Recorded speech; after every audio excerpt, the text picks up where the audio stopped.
Hi,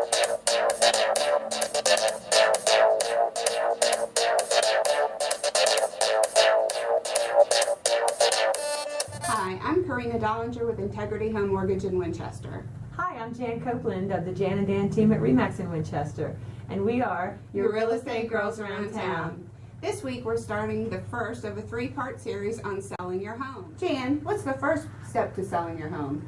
Okay, you are deciding whether now is a good time to put your house on the market with the spring market upon us. And the first thing to do is to call your mortgage company. Why? Because you want to find out what you owe on your home so that when you interview realtors and have them come in your home to give you a competitive market in a second, then you want to be able to know how you're going to fare at the end of that sale. And here's what I mean. So you call your mortgage company and they say, for example, you owe $220,000 on your mortgage. We'll provide for you a competitive market analysis, which is comparing your home to other similar homes in terms of age, in terms of square footage, in terms of location, to see what they sold for recently, because that'll be indicative of what your home will sell for. And so in this example, if your home is now worth $350,000, then you know that you're going to walk away with a nice amount if you decide to sell your home. And that's important because then you know how much down payment you're going to have on the next home that you're going to purchase. Excellent point. Yeah, because one of the main reasons people move, besides being transferred out for work, would be to move up. Or I'm seeing a lot of retirees moving down. Yes. And so it is very important that you know, going into the possible sale of a home, what you have to work with, if you're going to make any money, if you're going to bring money to the table.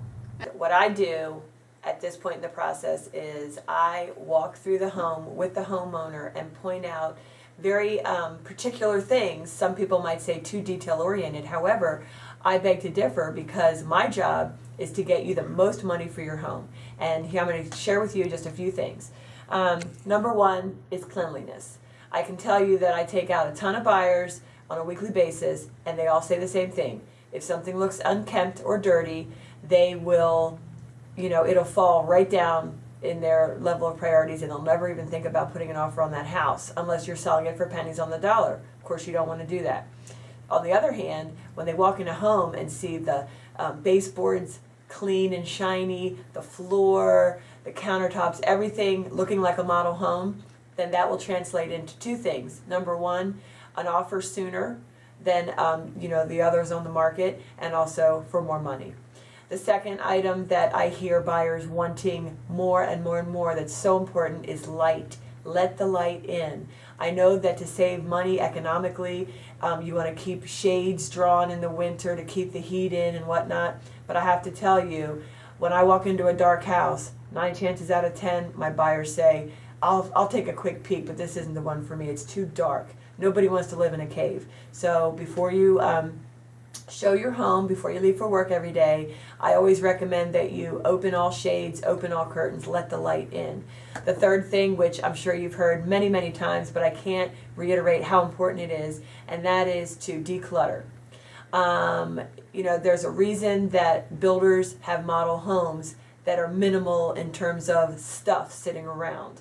And I know that's not the way we live, but when you want to sell your home for the most money, it is imperative to pare down to the bare essentials and look at each room as if you were a designer or somebody that like a builder's designer who just wants to have a taste for what the buyer might do in that room. And a big mistake sellers have is you have too much furniture in the rooms. Choose one room, hopefully the basement or garage, where any surplus of furniture or items can go so that the majority of the home looks fantastic, particularly the front door. When the potential buyers walk in, statistics again show through the National Association of Realtors that in the first 20 seconds, the buyers have already made either a conscious or subconscious decision as to whether your home is in the running.